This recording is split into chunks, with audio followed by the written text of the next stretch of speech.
ಇವತ್ತು ಸ್ವಲ್ಪ ಮಾತಾಡುವಂಥ ವಿಷಯ ಸ್ವಲ್ಪ ತಮಗೆ ವಿಚಿತ್ರ ಅನಿಸ್ಬೋದು. ನಾನು ಸ್ವಲ್ಪ ಗೌಟಿ ಭಾಷೆದಾಗ ಮಾತಾಡ್ತೀನಿ. ಯಾಕಂದ್ರೆ ಬೆಂಗಳೂರು ಭಾಷೆ ಯಾಕೆ ಸ್ವಲ್ಪ ನಂಗೆ ಎಡಬಿಡಿದಂಗೆ ಅಂದ್ರೆ ತಡ್ದಂಗೆ ಆಗ್ತದೆ. ಸ್ವಲ್ಪ ನಮ್ಮ ಗೌಟಿ ಭಾಷೆದಾಗ ಮಾತಾಡಿದ್ರೆ ಬಿಂದಾಸಾಗಿ ಮಾತಾಡ್ಬೋದು. ನೋಡಿರಿ, ಕರೋನಾ ವೈರಸ್ ಅಥವಾ ಕೋವಿಡ್ ಹೋಗಿದ ಅಥವಾ ಈಗ ಏನು, ಬಟ್ ಆ ಸಿಚುವೇಶನ್ ಹೋಗಿಲ್ಲ. ಅದು ಕೆಲವು ಜನ ನಾವು ಅಬ್ಸರ್ವ್ ಮಾಡ್ತೀವಿ, ಮೂಗಿಗೆ ಮಾಸ್ಕ್ ಹಾಕಿ ತಿರುಗಾಡ್ತಾರೆ. ಮನೆಯಲ್ಲಿ ಬಂದ್ರೂ ಮ್ಯಾಕ್ಸಿಮಮ್ ಮನೇಲಿ ಬಂದ್ರೂ ಕೆಲವು 10% ಜನ ಇನ್ನೂ ಮಾಸ್ಕ್ ಹಾಕಿ ಇರ್ತಾರೆ. ಆಫೀಸ್ಗೆ ಬಿಟ್ಟಂತೂ ಕಂಟಿನ್ಯೂಸ್ ಮಾಸ್ಕ್ ಇರ್ತದೆ, ಹೊರಗೆ ಹೋದ್ರೂ ಮಾಸ್ಕ್ ಹಾಕ್ತಾರೆ. ಅಂಥ ಜನರಿಗೆ ನಾನು ಸ್ವಲ್ಪ ಸಲಹೆ ನನ್ನ ಅಭಿಪ್ರಾಯ ತಿಳಿಸ್ತೀನಿ. ನಾನೇನು ಡಾಕ್ಟರ್ ಅಲ್ಲ, ಬಟ್ ನನ್ನ ಮೆದುಳು ಯಾವ ರೀತಿ ಯೋಚನೆ ಮಾಡಿದೆ ಆ ಯೋಚನೆ ನಾನು ಹೇಳ್ತೀನಿ. ನೋಡಿರಿ,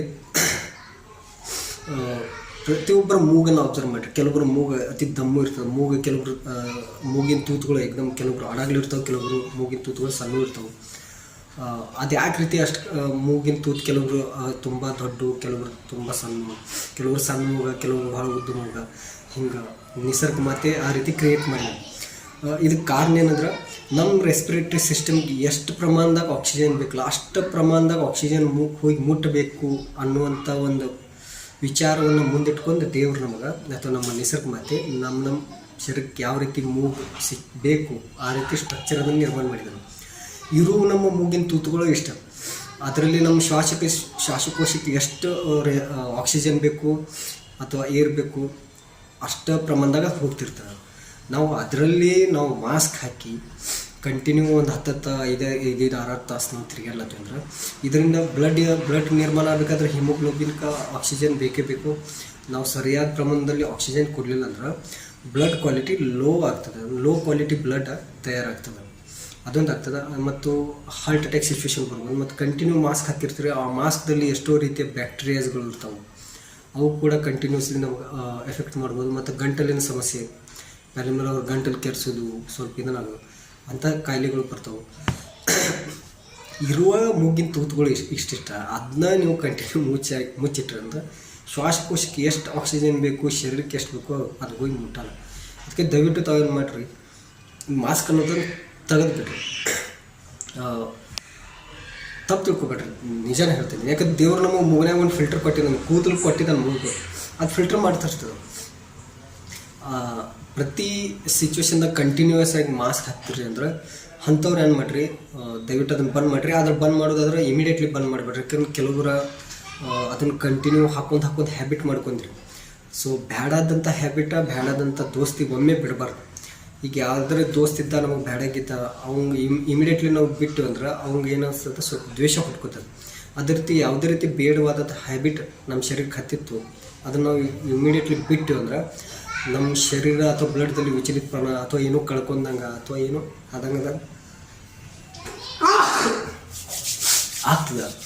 ಅದಕ್ಕಾಗಿ ತಾವು ಈ ಮಾಸ್ಕ್ ಅನ್ನೋದನ್ನು ಸ್ವಲ್ಪ ನಿಧಾನವಾಗಿ ಬಿಡೋಕ್ಕೆ ಪ್ರಯತ್ನ ಮಾಡಿರಿ. ಮತ್ತು ಸ್ವಲ್ಪ ನೀವು ಮುಂಜಾಗ್ರತೆ ಪಾಲಿಸ್ರಿ. ನಾನು ಸೀನಿನಲ್ಲ, ಸೀನಿ ಕೈ ಕೆಳಗಡೆ ಸೀನ್ರಿ ಅಥವಾ ಸೀನಿ ಕೈ ತಿಕ್ಕೋರಿ. ಅದ್ರ ಬ್ಯಾಕ್ಟೀರಿಯಾ ಭಾಳೋತ್ ಇರಲ್ಲ, ಅದ್ರ ಸ್ವಲ್ಪ ನಾವು ಮುಂಜಾಗ್ರತೆ ತೊಗೋಬೇಕು. ಬಟ್ ಅತಿಯಾದ ಮುಂಜಾಗ್ರತೆ ನಮ್ಗೆ ಅಪಾಯಕಾರಿ. ಈ ಕಂಟಿನ್ಯೂಸ್ ಆಗಿ ಮಾಸ್ಕ್ ಹಾಕೋಣ ಹಾರ್ಟ್ ಅಟ್ಯಾಕು ಇವು ಬರ್ತಿದ್ದವು.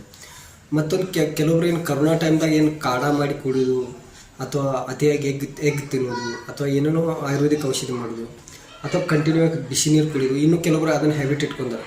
ಈ ಬಿಸಿ ನೀರಾಗಲಿ ಕಾಡಾಗಲಿ ಇದು ಮೆಡಿಸಿನ್ ಪರ್ಪಸ್ ಮಾತ್ರ ಇರಬೇಕು, ಹೊರತಾಗಿ ಅದನ್ನು ಮತ್ತು ಡೈಲಿ ಆಹಾರ ಆಗಿರ್ಬಾರ್ದು. ಕೆಲವರು ಕಂಟಿನ್ಯೂಸ್ ಆಗಿ ಬಿಸಿ ನೀರು ಕುಡಿತಾರಲ್ಲ, ಅಂಥವ್ರು ಗಂಟಲಿನ ಸಮಸ್ಯೆ ಚಾಲು ಇರ್ತವೆ. ಗಂಟಲು ಕೆರೆಸೋದು, ಕಫ ಹೆಚ್ಚಾಗೋದು ಅಥವಾ ಬ್ಲಾಕೇಜ್ಗಳು, ಹಾರ್ಟ್ ಬ್ಲಾಕೇಜ್ಗಳು ನಿರ್ಮಾಣ ಆಗೋದು. ಕೆಲವ್ರದ್ದು ಈಗ ಹಾರ್ಟ್ ಸಂಬಂಧಿಸಿದಂಗೆ ಕೆಲವ್ರನ್ನು ಅಬ್ಸರ್ವ್ ಮಾಡ್ಬೋದು, ಆಪ್ರೇಷನ್ಗಳು ಆಗತ್ತವೆ.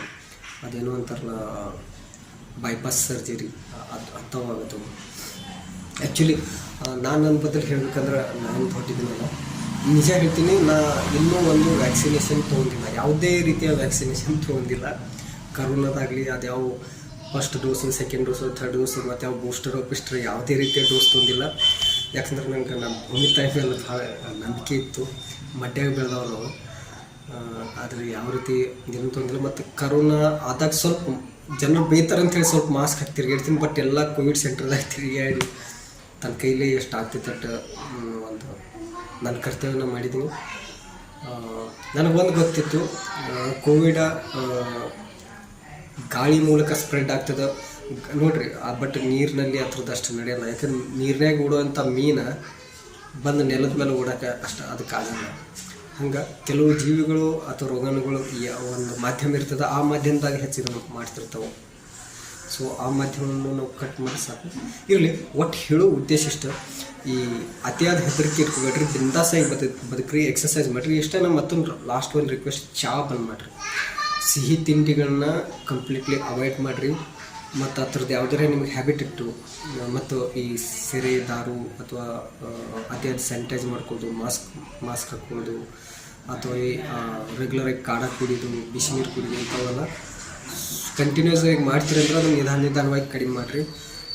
ಎಕ್ಸಸೈಸ್ ಮಾಡಿರಿ, ನಿಮ್ಗೆ ಯಾವುದೇ ರೀತಿ ಸಮಸ್ಯೆ ಬರೋಲ್ಲ. Thank you.